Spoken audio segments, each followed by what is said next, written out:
क्या आपने कभी सोचा है कि जिस पैसे को हम हर दिन खर्च करते हैं वो आखिर बनता कहाँ है और हमारे बैंक तक कैसे पहुंचता है। हर नोट की शुरुआत एक बेहद सुरक्षित प्रिंटिंग प्रेस से होती है। यहाँ आम कागज नहीं बल्कि खास तरह का सिक्योरिटी पेपर इस्तेमाल किया जाता है जिसे आसानी से कॉपी नहीं किया जा सकता। इसके बाद हाईटेक मशीनों की मदद से नोट पर अलग अलग रंगों की प्रिंटिंग की जाती है।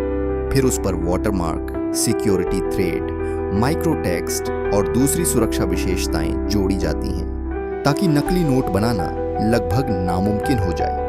अब हर नोट को कई चरणों में जांचा जाता है। मशीनें एक एक नोट को स्कैन करती हैं। अगर जरा सी भी गलती मिलती है तो वह नोट तुरंत अलग कर दिया जाता है और कभी भी बाजार में नहीं भेजा जाता। इसके बाद सभी सही नोटों को मशीनों से गिना जाता है। फिर उन्हें निश्चित संख्या में बंडलों में बांधा जाता है और पूरी सुरक्षा के साथ सील कर दिया जाता है। अब इन बंडलों को भारतीय रिजर्व बैंक यानी आरबीआई के करेंसी चेस्ट तक पहुंचाया जाता है।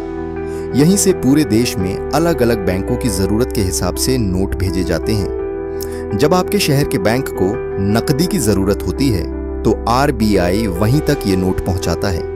इसके बाद वही पैसे बैंक की शाखाओं और एटीएम मशीनों में भर दिए जाते हैं।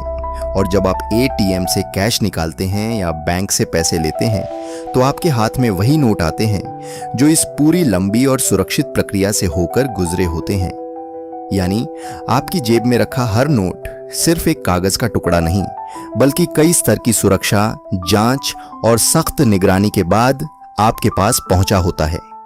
इसलिए अगली बार जब आप कोई नोट हाथ में लें तो याद रखिए उसके पीछे एक पूरी वैज्ञानिक और सुरक्षित प्रक्रिया काम करती है।